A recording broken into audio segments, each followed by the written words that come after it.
Saludos mis hermanos del programa Sintonía Divina. Estamos en el programa número 146. Es la cuarta semana del tiempo ordinario. Y en esta semana, la caridad y la comprensión que Jesús sintió por nosotros se pone nuevamente de manifiesto en las lecturas que vamos a compartir esta semana acerca de los tres tipos de milagros que Jesús hizo en una clara demostración que Él era el Hijo de Dios y que obraba innegablemente con el poder de liberación de su esencia divina. Curaciones del cuerpo y resurrecciones, conversión de pecadores por el perdón y expulsión de los espíritus malignos o exorcismos. Sin embargo, la gente de su generación no le daba crédito.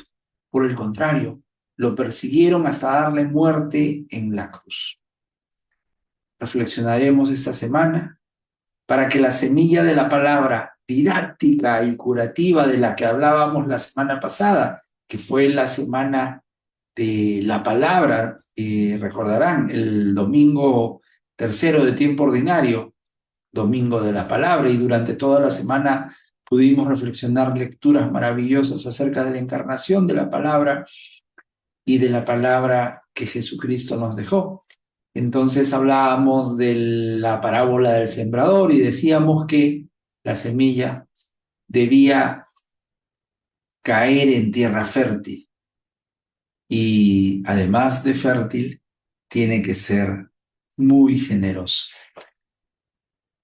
Los milagros portentosos de liberación que vamos a presenciar esta semana vienen a nosotros y pidamos en esta semana que vengan a nuestra realidad personal y actual para todos nosotros. Empezamos nuestro programa y empezamos a reflexionar.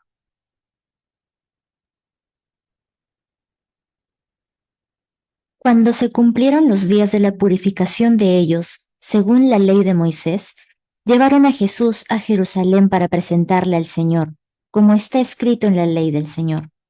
Todo varón primogénito será consagrado al Señor, y para ofrecer en sacrificio un par de tórtolas o 2 pichones conforme a lo que se dice en la ley del Señor. Y he aquí que había en Jerusalén un hombre llamado Simeón. Este hombre era justo y piadoso, y esperaba la consolación de Israel, y estaba en él el Espíritu Santo. Le había sido revelado por el Espíritu Santo que no vería la muerte antes de haber visto al Cristo del Señor. Movido por el Espíritu, vino al templo, y cuando los padres introdujeron al niño Jesús, para cumplir lo que la ley prescribía sobre él, le tomó en brazos y bendijo a Dios diciendo: Ahora, Señor, puedes, según tu palabra, dejar que tu siervo se vaya en paz, porque han visto mis ojos tu salvación, la que has preparado a la vista de todos los pueblos, luz para iluminar a los gentiles y gloria de tu pueblo Israel. Su padre y su madre estaban admirados de lo que se decía de él. Simeón les bendijo y dijo a María su madre: Este está puesto para caída y elevación de muchos en Israel, y para hacer señal de contradicción, y a ti misma una espada te atravesará el alma, a fin de que queden al descubierto las intenciones de muchos corazones. Había también una profetisa, Ana, hija de Fanuel, de la tribu de Aser, de edad avanzada. Después de casarse, había vivido 7 años con su marido y permaneció viuda hasta los 84 años. No se apartaba del templo, sirviendo a Dios noche y día, en ayunos y oraciones. Como se presentase en aquella misma hora, alababa a Dios y hablaba del niño a todos los que esperaban la redención de Jerusalén. Así que cumplieron todas las cosas según la ley del Señor. Volvieron a Galilea, a su ciudad de Nazaret. El niño crecía y se fortalecía llenándose de sabiduría, y la gracia de Dios estaba sobre él. Importante esta lectura en la festividad de la presentación que vamos ahora a reflexionar. Me gustaría hacer tres reflexiones importantes. La primera sobre Simeón, la segunda sobre Ana, la profetisa, y la tercera sobre la Sagrada Familia. Fíjense, Simeón era un hombre muy piadoso, encargado del culto, y se sentía como que algo le faltaba, como que no tenía poder de visión, de haber tenido la contemplación que él estaba esperando. Y movía su alma solamente por la inspiración del Espíritu Santo, ve y reconoce a Jesucristo. Dice, mis ojos han visto tu salvación. Declara, puedes haber visto cara a cara al Salvador. Eso es fe. El gran milagro de la fe es este, que nos abre los ojos y transforma nuestra mirada, como la recuperación de la visión del ciego Bartimeo. Fíjense, Dios nos tiene una profunda compasión y nos otorga la gracia de la fe. Nos da un nuevo corazón, cura nuestras heridas y nos da una mirada nueva para que nosotros nos veamos a nosotros mismos y veamos al mundo.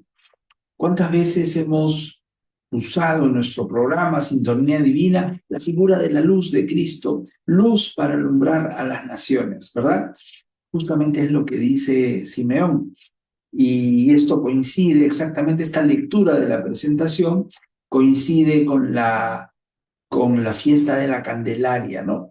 Esta fiesta de la consagración del primogénito y purificación de la mujer después de los 40 días, después del parto, por la sangre derramada durante el parto, los judíos hacían la purificación de la mujer de acuerdo con la ley de Moisés, la ley escrita en el libro del Éxodo, en el libro de Números y en el libro del Levítico, ¿verdad? Y se pone de manifiesto que Jesús es la luz de salvación para toda la humanidad. Esta es la misma lectura que hicimos el 29 de diciembre pasado, cuando celebrábamos la festividad de la Sagrada Familia y decíamos que en la purificación, en la presentación, íbamos a ver esta misma lectura del encuentro de la Sagrada Familia con Zacarías y posteriormente con Ana la profetisa. Se cumplen exactamente 40 días después del nacimiento y según la tradición judía tocaba esto. La lectura de Simeón es sumamente alentadora porque nos habla de la fe que el pueblo judío debía tener en Jesús, este Jesús nacido en la Navidad hace 40 días, ¿verdad? Y seguimos con la lectura de Ana la profetisa, en donde encontramos la esperanza. Si bien en Simeón teníamos la lectura de la fe, en Ana la profetisa vemos nítidamente lo que es la esperanza, porque la esperanza, como decíamos también en aquella oportunidad que hicimos esta lectura, es un deber para el cristiano. Así es, la esperanza es el deber del discípulo, de aquel que forma parte de la escuela que Cristo nos ha dejado con su palabra. Fíjate cómo describen a Ana, decíamos en esta oportunidad, y lo repetimos ahora, es una mujer que se describe como sufriente, ¿no? Es una mujer que se describe como sufriente porque primero dice que estaba muy avanzada en años. Imaginemos las dolencias o como decimos coloquialmente los achaques de la edad madura. Y dice además que cuando fue joven estuvo casada solamente durante 7 años, un tiempo muy cortito, casi nada, para luego enviudar, ¿no? Una viudez prematura, por cierto. Sin embargo, Ana, hija de Fanuel, no se alejaba nunca del templo y hacía oraciones, ayuno, según nos cuenta estupendamente Lucas. ¿Mm? Quiere decir que, de acuerdo con la lectura que hacíamos el sábado pasado de la que Jesús calma la tempestad, la barquilla de Ana estaba muy agitada durante su edad juvenil pero no obstante, ella siguió el mandato de Jesús. ¿Cuál mandato? Me preguntarás. El mandato que se repite permanentemente en todo el Evangelio. No teman, manténganse firmes en la fe. Y siguiendo a Pablo, Ana también nos da una muy buena demostración de lo que es tener todo, todo lo material y todo lo mundano como descartable al lado de el camino del servicio. Fíjate, la reacción humana de cualquier persona en el lugar de Ana hubiera sido desesperarse, dejar de lado el amor a Dios, la fe, por supuesto, y la esperanza, que están resumidas en el primer mandamiento: amar a Dios sobre todas las cosas. Y por supuesto que ella dejó de amar todo lo que había en el mundo para amar a Dios. Todo lo daba por perdido, porque para ella todos esos 7 años fueron probablemente muy bonitos, pero muy pasajeros también, ya que aprendió pronto que lo material pasa. Sin embargo, la palabra de Dios, el amor a Dios, permanece para siempre.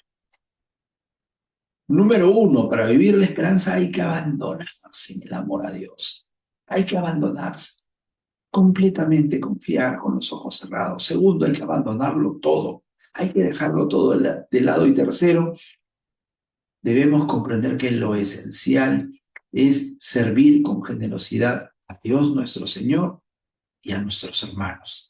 Y dentro de esa purificación espiritual, Ana, se nos dice en esta lectura, gozaba del don de la profecía. Y luego quiero también resaltar que en esta oportunidad aparece la Sagrada Familia para cumplir con la norma, para cumplir con los preceptos religiosos. Imposible que lleven a presentar al niño cuando éste ya estuviera crecido. De la misma manera, imposible que nuestro bautismo sea negado para niños recién nacidos. Es una mentalidad un poco destructiva querer deformar el sacramento del bautismo que tenemos nosotros los cristianos, porque hay gente que sostiene que solamente es para personas ya maduras, ya conscientes. Fíjense, este encuentro con Zacarías y posteriormente con Ana nos abre los ojos a un hecho importante. Para ambos, la gran noticia, la buena nueva ha llegado.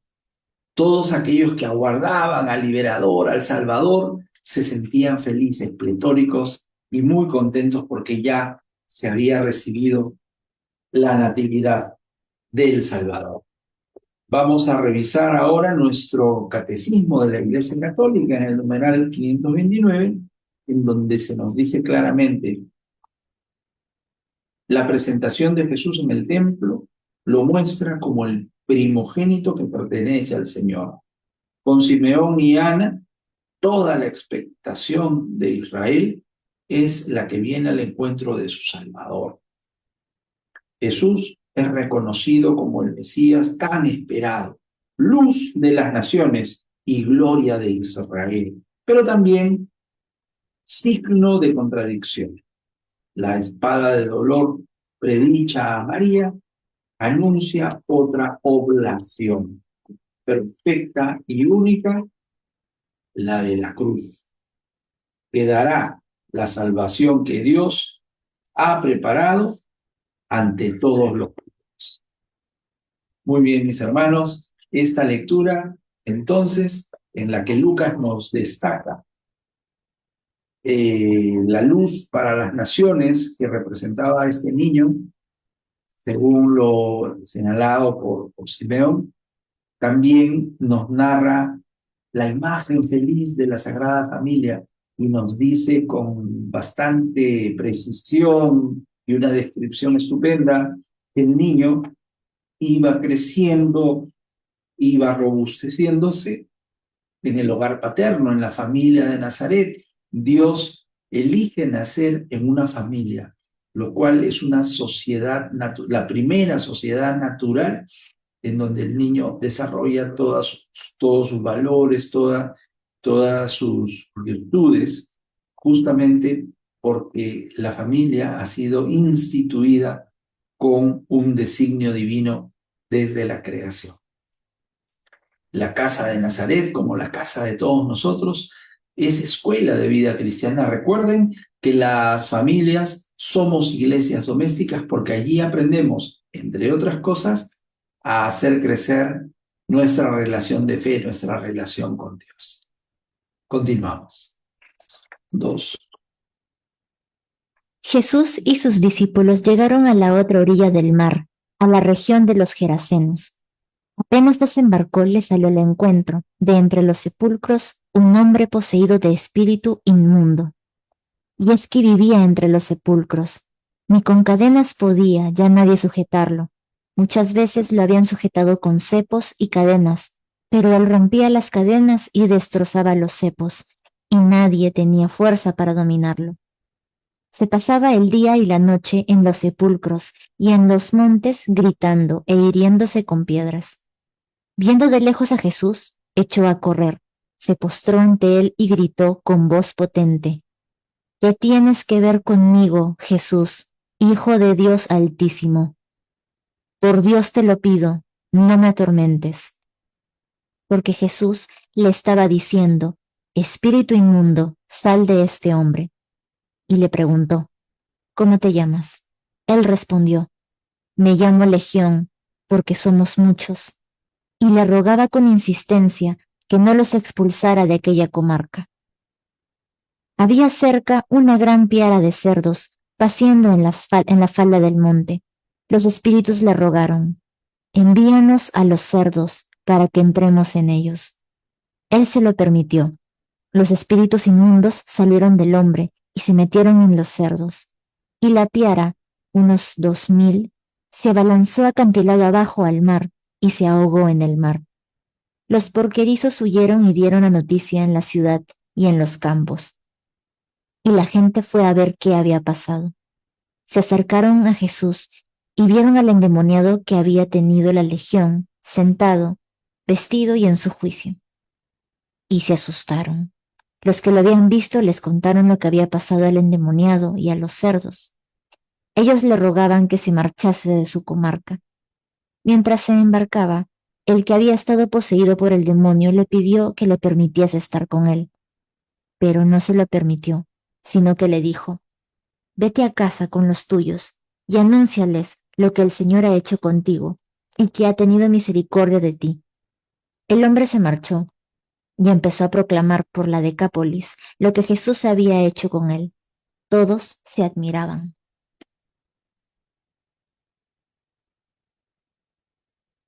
Todos se admiraban. ¿Cómo no nos vamos a admirar? Estamos leyendo este pasaje en donde Marcos nos cuenta estupendamente bien cómo un endemoniado de la ciudad de los Gerasenos, la ciudad de Gerasa, ahora no está en la sinagoga, sino que vivía en un lugar sumamente aterrador, un cementerio, un lugar de muerte. Y también ponte a pensar cuántos muertos en vida existen,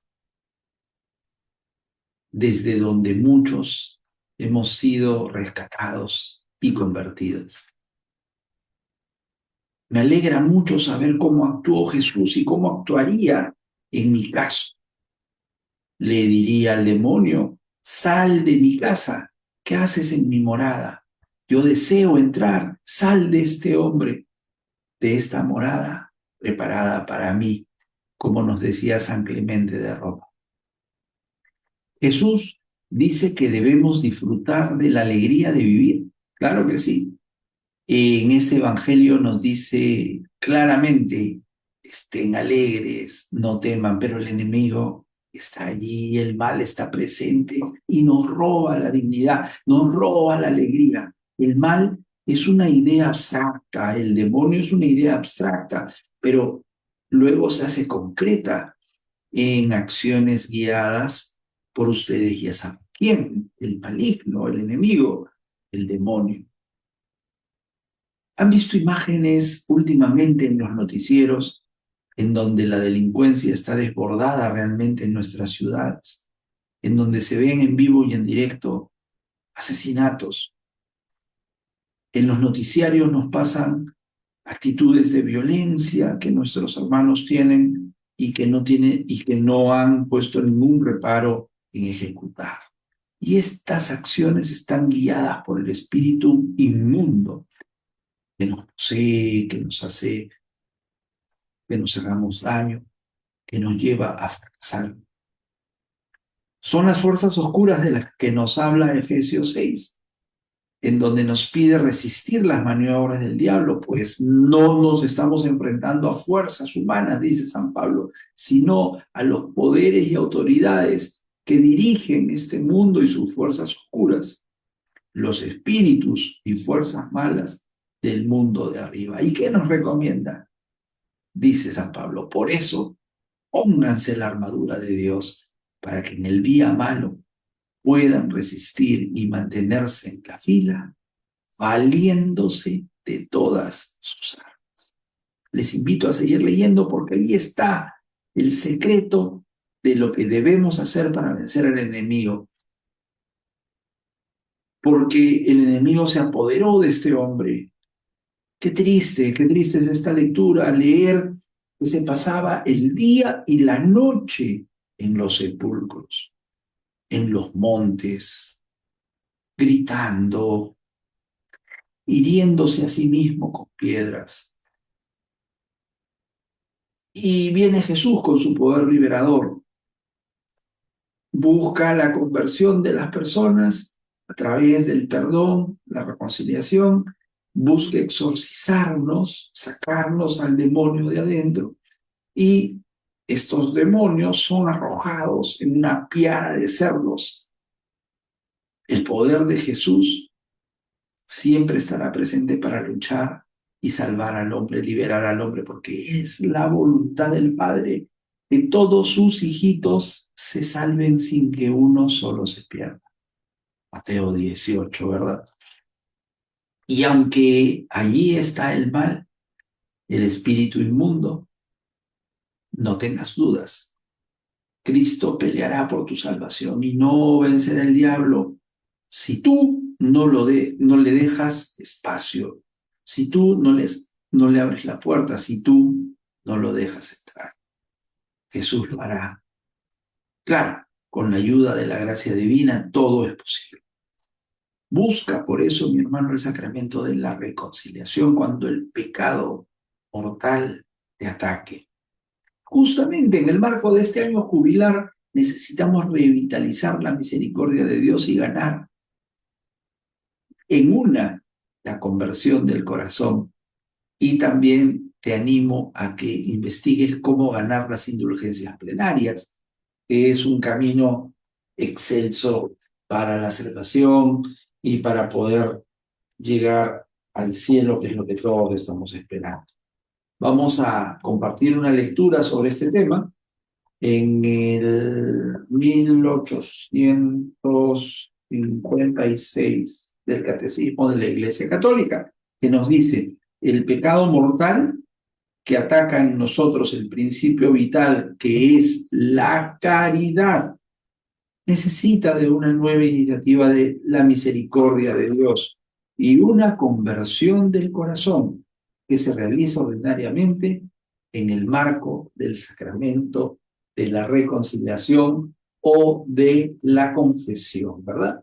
Por eso dice el Santo Padre, por favor, dice, no hagamos negocios con el diablo, porque con el diablo no se negocia. El diablo, después de que nos hemos convertido, intenta volver a su casa, lo que él cree que es su casa. Y ya Jesús lo sacó de ahí adentro. Pero él quiere volver a tomar posesión de nosotros. Y cuidado, dice el Santo Padre, estar atentos, no relativizar y estar siempre con Jesús. Continuamos, mis hermanos. Jesús atravesó de nuevo en barca a la otra orilla. Se le reunió mucha gente a su alrededor y se quedó junto al mar. Se acercó un jefe de la sinagoga, que se llamaba Jairo, y al verlo se echó a sus pies, rogándole con insistencia: Mi niña está en las últimas. Ven, impon las manos sobre ella para que se cure y viva. Se fue con él, y lo seguía mucha gente que lo apretujaba. Había una mujer que padecía flujos de sangre desde hacía 12 años. Había sufrido mucho a manos de los médicos y se había gastado en eso toda su fortuna, pero en vez de mejorar se había puesto peor. Oyó hablar de Jesús y acercándose por detrás entre la gente, le tocó el manto, pensando: con solo tocarle el manto, curaré. Inmediatamente se secó la fuente de sus hemorragias y notó que su cuerpo estaba curado. Jesús, notando que había salido fuerza de él, se volvió enseguida, en medio de la gente, y preguntaba: ¿Quién me ha tocado el manto? Los discípulos le contestaban: ¿Ves cómo te apretuja la gente y preguntas quién me ha tocado?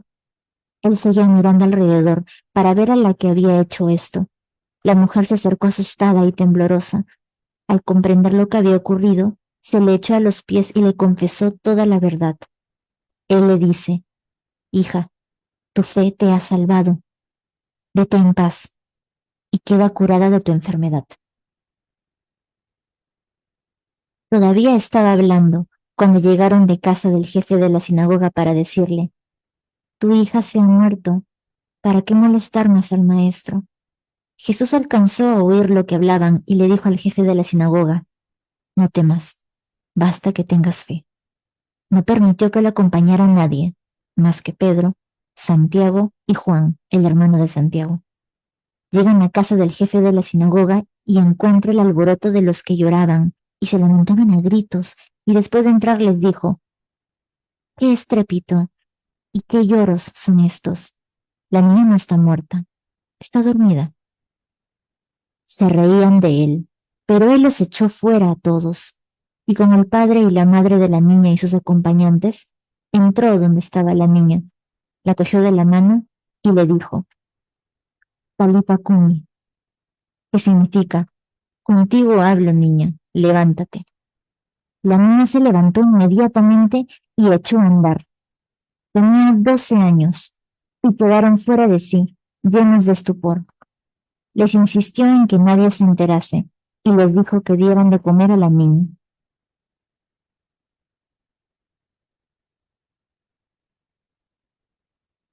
Esta lectura, mis hermanos, es un perfecto compendio de esperanza y la exclusión de nuestras vidas de todo motivo de desesperación. Hoy volveremos a hablar de milagros, de fe y de esperanza. Dos hermosos ejemplos que nos narra Marcos, dos hermosos testimonios de una gran fe. Primero la de Jairo, que está seguro que Jesús puede curar a su hijita. Y segundo, la de esta mujer enferma con hemorragias incesantes. Después de 12 años no se había curado y se había gastado una fortuna en médicos. Pero confía en Jesús y confía que con un mínimo contacto con su ropa será suficiente.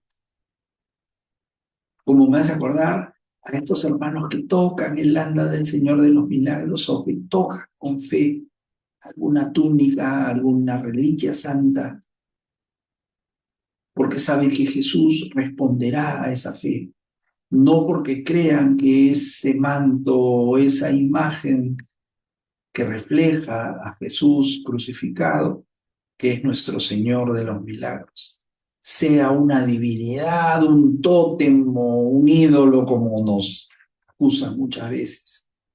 No, nadie cree eso.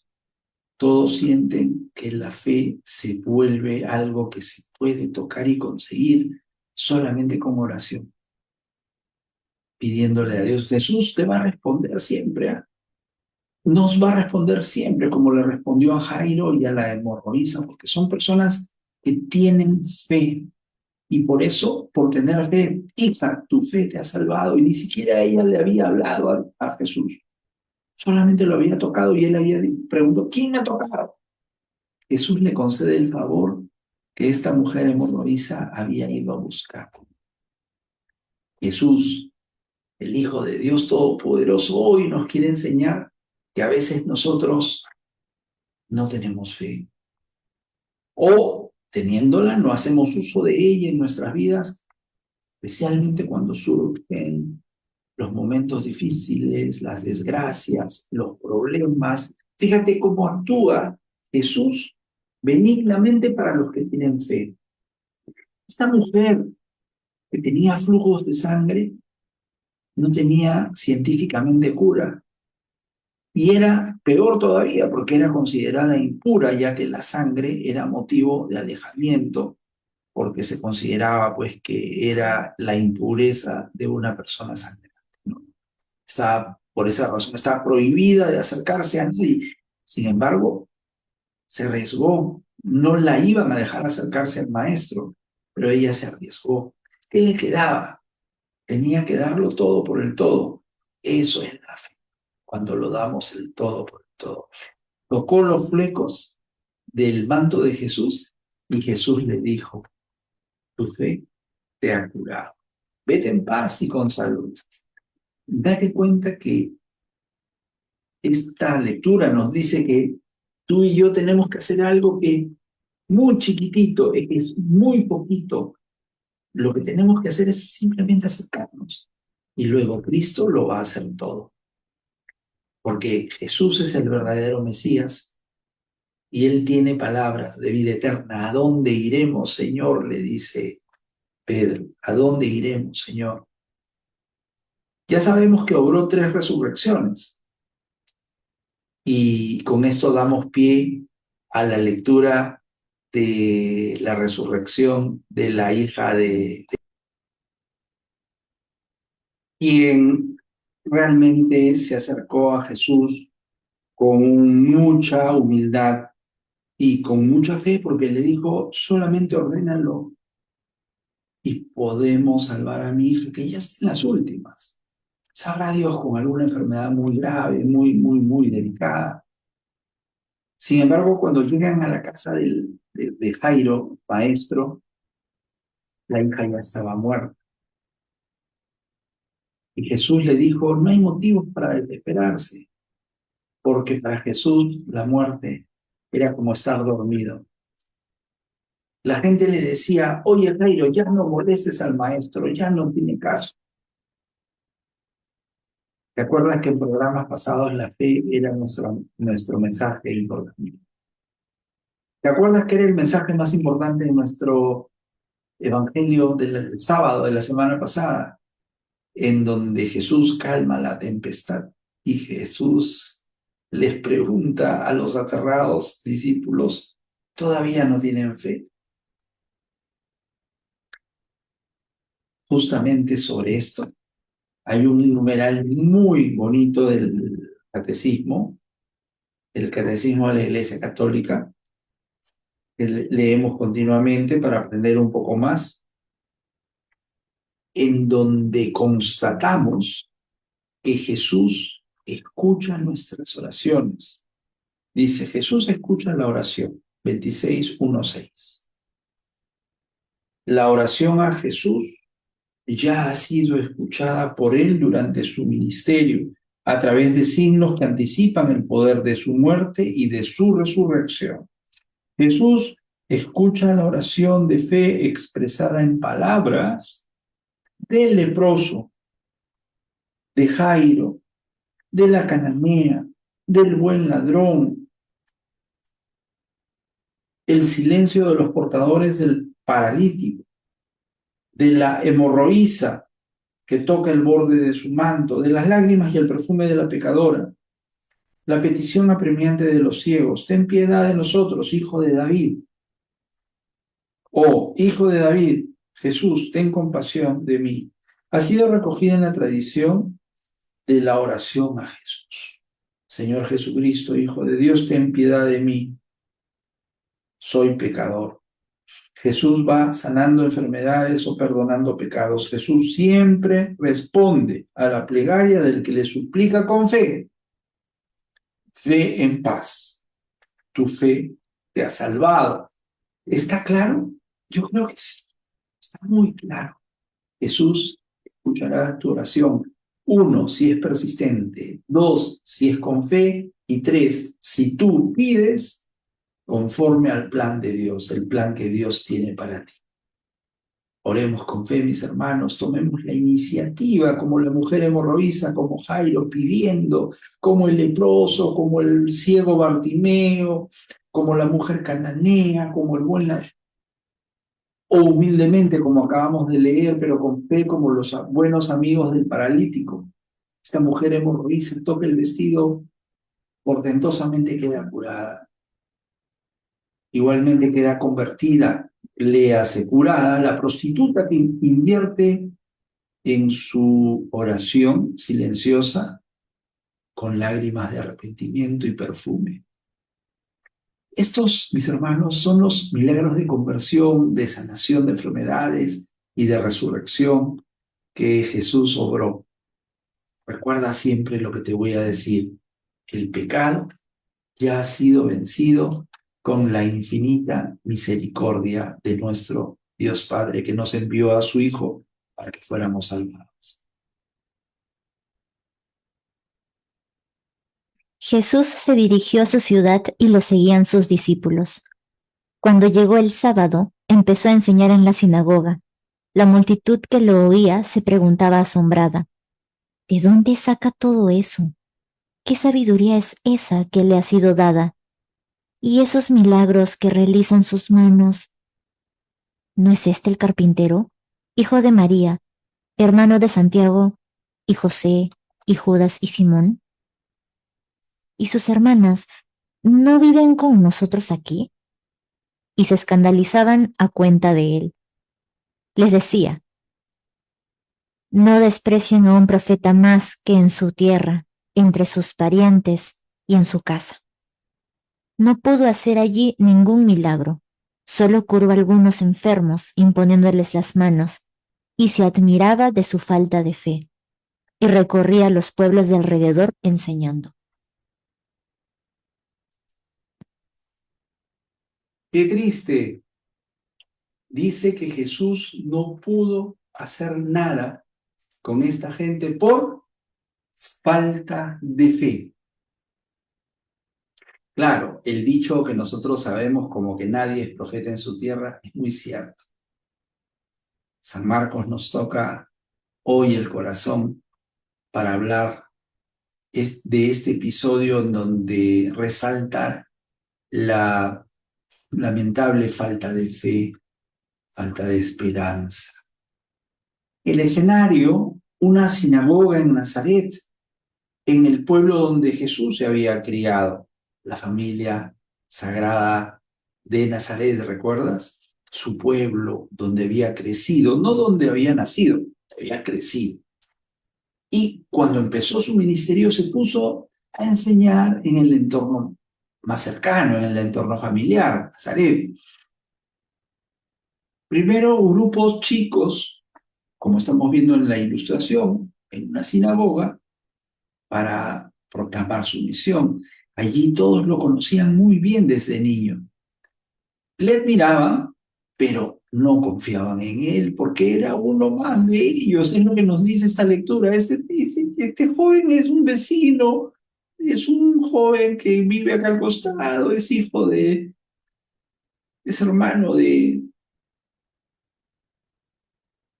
El escenario, una sinagoga. El marco, el día sábado, escuchando la palabra de Dios, como ya lo decíamos en la semana pasada. Jesús enseña con autoridad, no como los escribas y los fariseos, sí, con autoridad. Y además hacía milagros. Y fluye la incredulidad, la indisposición, las calumnias, las difamaciones, los prejuicios de los paisanos, que creían conocerlo muy bien. Qué buena definición de prejuicio. Una imagen previamente definida de quién es la persona de la que vamos a hablar, pero una opinión subestimativa, por cierto, ¿no? Y por eso no pueden abrirse a una verdad profunda, por este prejuicio no podían abrirse a la verdad profunda de Jesucristo. Lo habían normalizado. Por eso fueron incapaces de descubrir en el amigo de al lado, en lo cotidiano, en el paisano, porque claro, era el hijo de una mujer del pueblo, pero era el mismísimo Hijo de Dios que venía a nuestro encuentro.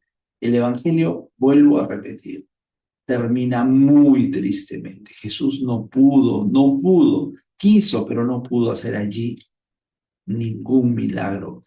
Y eso era causa de admiración para Jesús, la falta de fe. Se admiraba, se asombraba, mejor dicho, se asombraba de la falta de fe de esta gente. No debes dejar de sorprenderte por Dios.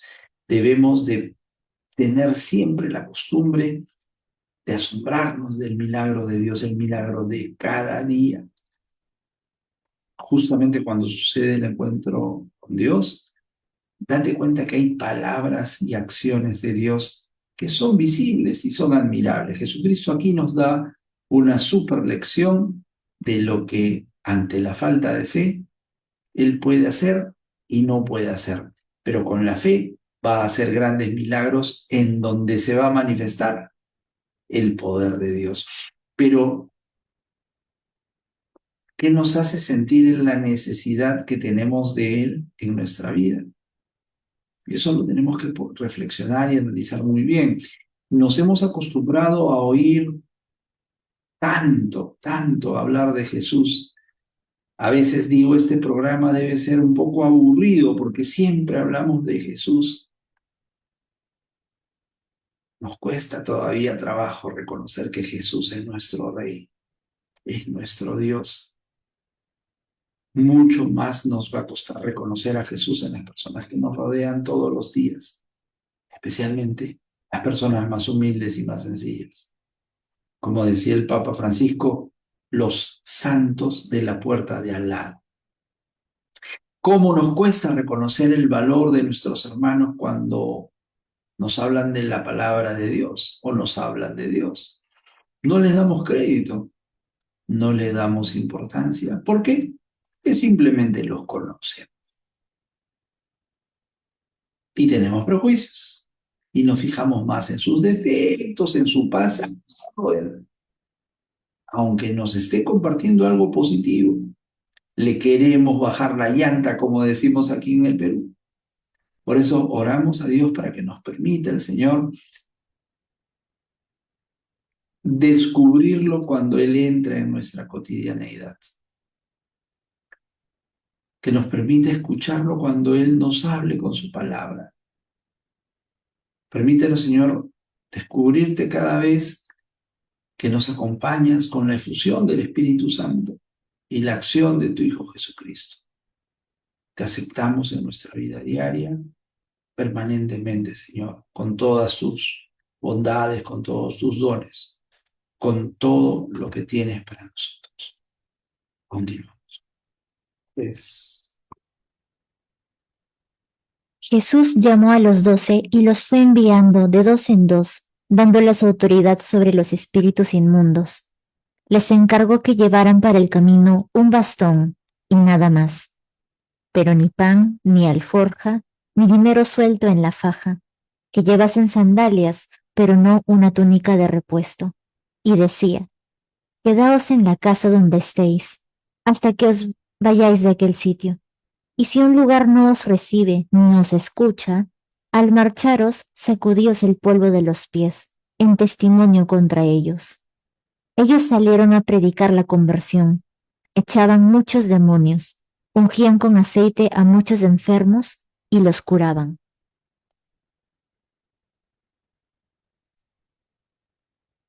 Aquí tenemos, mis hermanos, una bonita descripción de la manera como si el Padre había enviado a su Hijo para una misión, Los 12 discípulos ahora son enviados por Jesucristo a un primer apostolado, a una primera misión.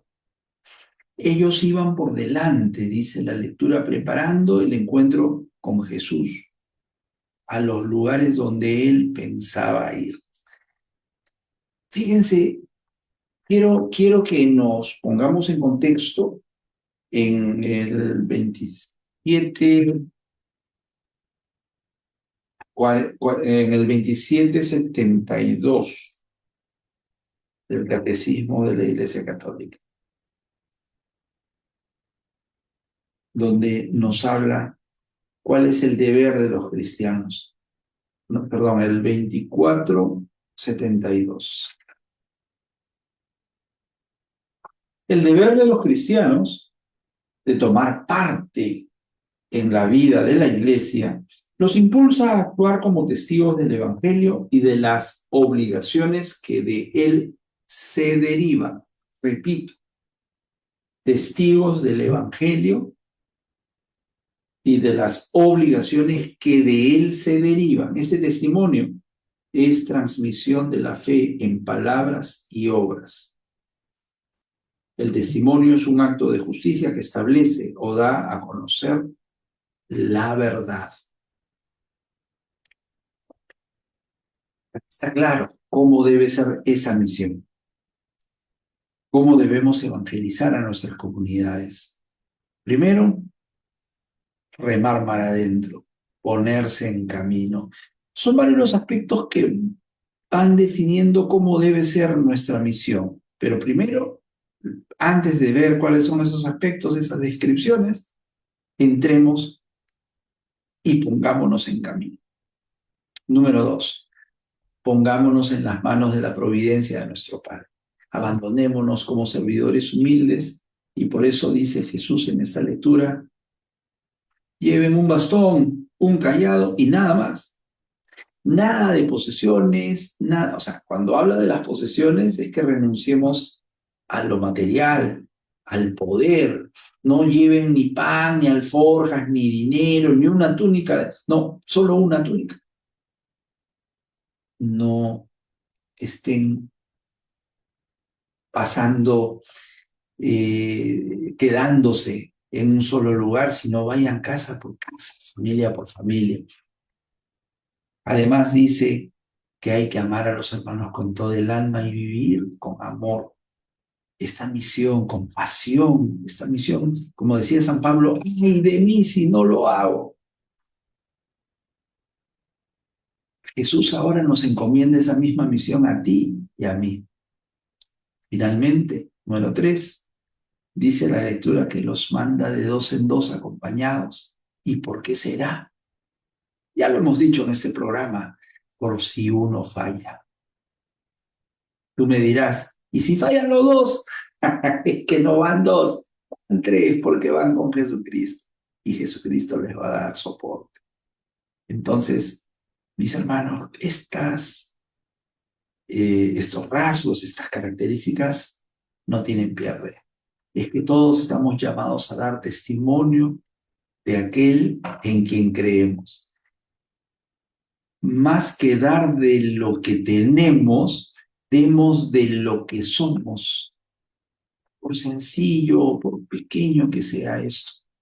Un gesto de amor, una palabra de perdón, un servicio a la iglesia, una limosna, un trabajo en la comunidad, un apoyo en la familia, una oportunidad de acoger a alguien, un diálogo rico, un entendimiento, un encuentro, una muestra de paz verdadera.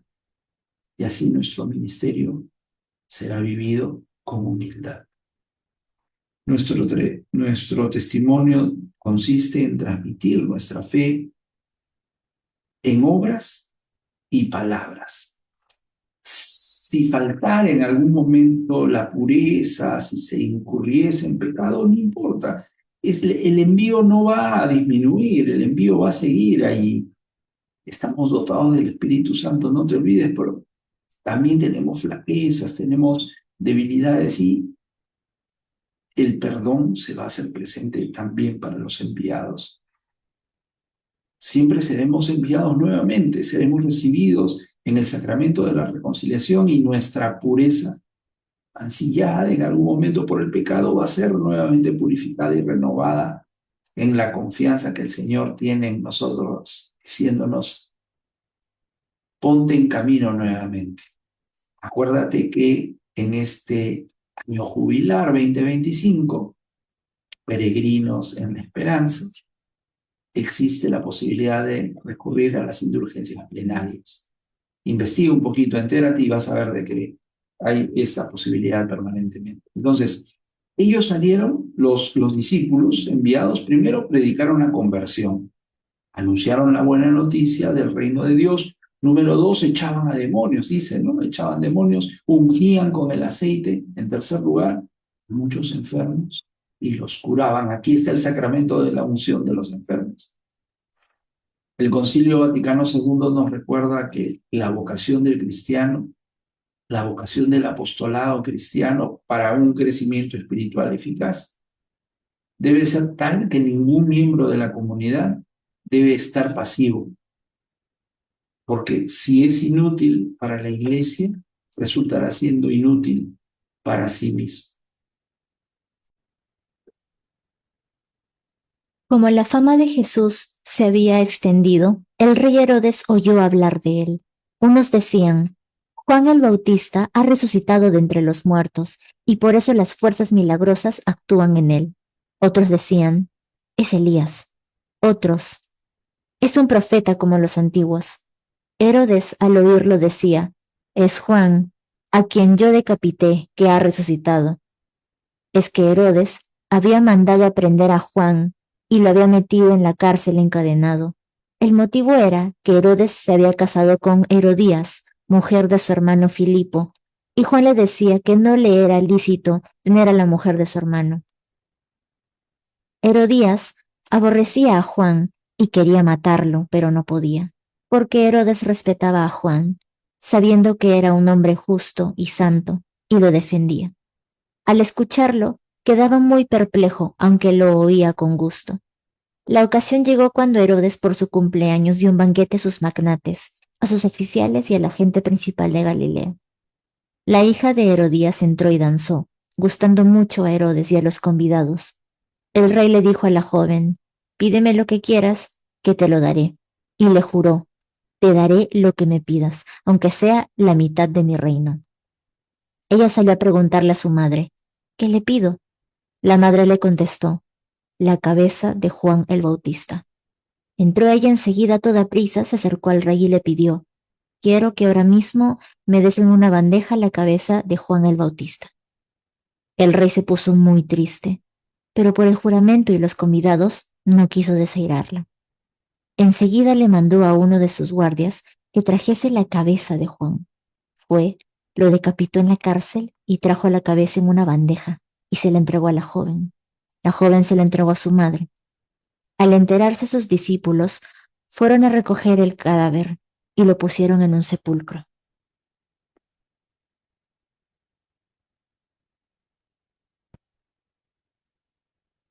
Terrible, terrible narración de este episodio que Marcos hoy nos trae. Nos dice primero que la fama de Jesús se había extendido mucho y esto preocupaba especialmente a los más poderosos. ¿Por qué?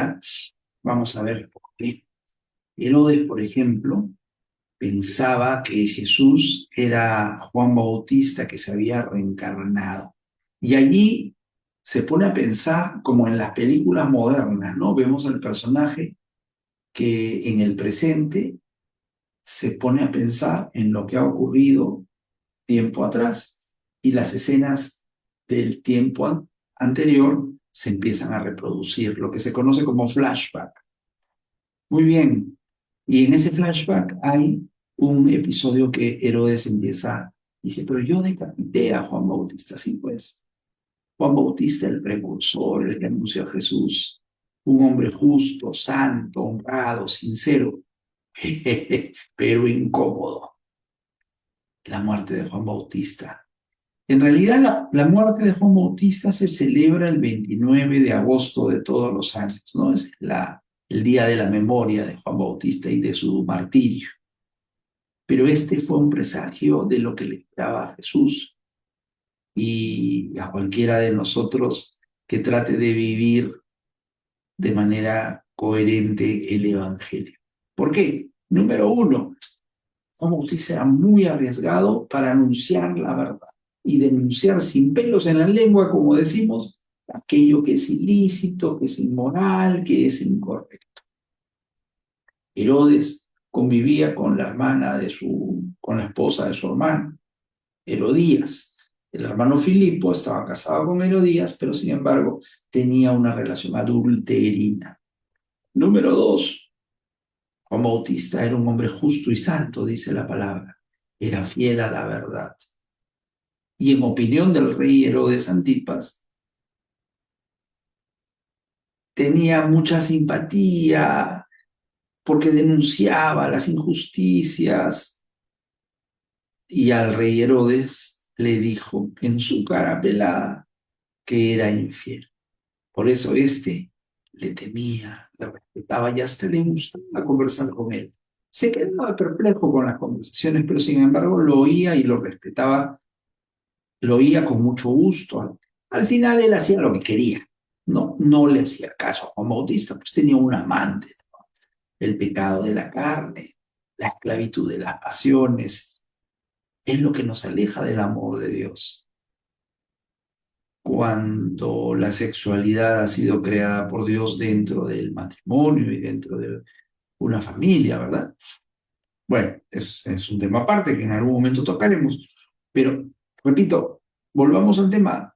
Le tenía simpatía a Juan Bautista, pero era una simpatía nomás, como cuando escuchamos la palabra de Dios y decimos qué bonito, pero no nos comprometemos con la ley del rey. Herodes apreciaba a Juan Bautista, lo tenía encarcelado, no quería matarlo, pero Herodías lo odiaba, quería quitarlo de en medio. El día del cumpleaños de Herodes sale Salomé, no, la Biblia no dice que se llame Salomé, pero bueno, la tradición dice que se llamaba Salomé, la hija de Herodías, y baila. Y este baile le gustó tanto a los concurrentes y le gustó tanto a Herodes, que Herodes y los concurrentes perdieron la cabeza por la bailarina y Juan Bautista, a causa de esta bailarina, también perdió la cabeza, pero de manera literal. Y como Herodes había dado su palabra, que pídeme lo que quieras, te daré inclusive la mitad de mi reino, no le valió mucho la vida de Juan Bautista, le valió más su orgullo, su soberbia de decir mi palabra, ¿no? Herodes nunca se convirtió porque la verdadera conversión de corazón, que es uno de los milagros que obra Jesús en tu vida y en mi vida, y durante toda su vida, y está narrado en los evangelios, no solo es simpatizar con el mensaje o la invitación al reino, ¿eh? No es solamente simpatizar sentimentalistamente, no, hay que actuar y ser consecuentes y coherentes. En este mismo momento, fíjate cómo hay muchos cristianos en países que sufren persecución y son torturados y asesinados. Tenemos esperanza. Estamos rezando por esos cristianos, por esos sacerdotes perseguidos, por esos mártires de nuestros días. Debemos rezar, hermanos, para que se detenga. Fíjate, según San Pablo, somos una sola iglesia, somos un solo cuerpo, el cuerpo místico de Cristo. El domingo pasado, en la segunda lectura, escuchábamos que el cuerpo tiene muchos órganos, muchos miembros, pero lo que le hace daño a un miembro le hace daño a otro miembro, a otro cuerpo, a otro órgano del cuerpo. Estos cristianos, hermanos nuestros, son miembros sangrantes del cuerpo místico de Cristo, que es la iglesia. Oremos por ellos. San Pablo a los hebreos nos decía, no te preocupes, nada has de temer, porque Dios siempre está con nosotros.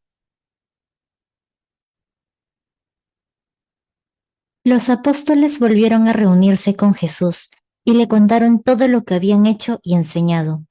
Él les dijo, venid vosotros a solas a un lugar desierto a descansar un poco, porque eran tantos los que iban y venían que no encontraban tiempo ni para comer.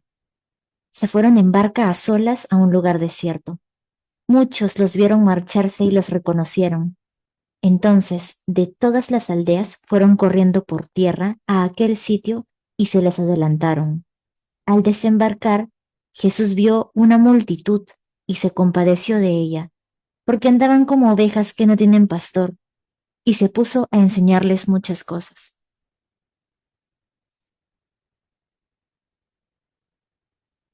Cerramos nuestro bloque de esta semana con esta lectura tan bonita que nos habla de dos cosas importantes. Primero, del descanso, lo importante que es el descanso después de la obra, ¿no? La evaluación de cómo nos ha ido, cómo mejorar nuestro apostolado. Y luego que Jesús siente compasión pensando, esta gente parecen ovejas que no tienen pasto. Vamos por partes. El primer tema. Los discípulos vuelven de su misión. Hace una lectura, la lectura anterior fue la muerte de Juan Bautista y la anterior nos habla del envío de los 12 que van de dos en dos, ¿no? Y cómo es la misión del cristiano, el apostolado. Hablábamos de eso hace unos minutos. Muy bien, los discípulos vuelven muy cansados. Regresan de la misión encomendada por Jesús y le empiezan a explicar todo lo que habían hecho, lo que habían enseñado. La reacción de Jesús es invitarnos a descansar a un lugar solitario para dialogar acerca de lo vivido. Y eso solamente es una sugerencia de ir a orar, de retirarnos a un lugar tranquilo, a un remanso de paz y encontrarnos con Jesús. Eso es como cuando nos vamos de retiro. Altas dosis de compasión verdadera es la segunda parte de esta lectura en donde Jesucristo constata de que lo viene siguiendo mucha gente y tiene que desembarcar de la barquilla donde estaba navegando porque se dio cuenta que esta gente estaba como ovejas que no tienen pastor. Una mirada contemplativa de nuestro Señor, una mirada de compasión, una mirada de misericordia. No es penita ni lástima, no, no, no, esos son meros sentimentalismos. No, Jesucristo muy conmovido, en serio, muy conmovido, muy profundamente tocado, se dedica a enseñarle a la gente, comienza a difundir con ellos el mensaje espiritual. Es decir, Jesús no deja de actuar y de atender a la gente que le rodeaba. Eran muchos, muchísimos, una muchedumbre, una multitud la que buscaba a Jesús. ¿Atraídos por quién? Atraídos por Jesús, pero también atraídos por los misioneros que había enviado de dos en dos. En alguna parte hemos leído que envió a 72, ¿no? De dos en dos. Atraídos por estos misioneros que actuaban, enseñaban, exorcizaban y ungían con aceite a los enfermos y se curaban en toda Galilea. Jesucristo dice, están como ovejas sin pastor, perdidos, no desorientados, buscando algo que los salve, algo que les demuestre que todavía es posible creer en la salvación eterna, en ser felices, en la vida eterna. Es lo que nosotros buscamos y queremos ser felices y no estar desesperadamente pensando en la muerte, sino en que tenemos un destino final de ir al lado de nuestro Padre. El mensaje no viene para calmarnos, sino viene para darnos una nueva forma de vivir, un nuevo estilo de vida, que es la vida del cristiano. Aprendamos a evangelizar, como decíamos hace algunos minutos, a partir de la acción, a partir de la obra y también de nuestras palabras. No, no basta la palabra, no, hay que actuar. Y creo que es en ese orden. Primero la acción y luego el verbo, ¿no? Luego el discurso. Miremos el mundo con una nueva mirada. Miremos el mundo con la mirada de Jesús y adoptemos actitudes que Jesús adoptaría. De esa manera, nuestro corazón seguirá llenando también de compasión. Dios nos bendiga, Dios nos proteja durante toda esta semana y nos permita seguir reuniéndonos en este programa del canal Sintonía TV, en este programa que es de nuestro Señor Jesucristo y es de ustedes, mis queridos amigos, que es Sintonía Divina, porque la palabra de Dios siempre será una buena noticia.